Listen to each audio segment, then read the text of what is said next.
ونصلي على رسوله الكريم أما بعد. قال النبي صلى الله عليه وسلم قال الله أنا عند ظن عبدي بي وأنا معه حيث يذكرني والله الله أفرح بتوبة عبده من أحدكم.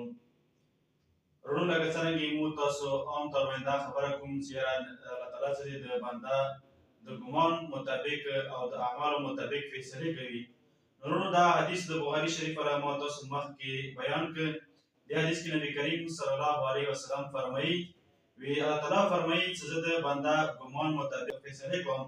لکه څرنګه بنده چې ما باندې ګمان وي نو زه هغه رنګې دې لپاره فیصله کوم.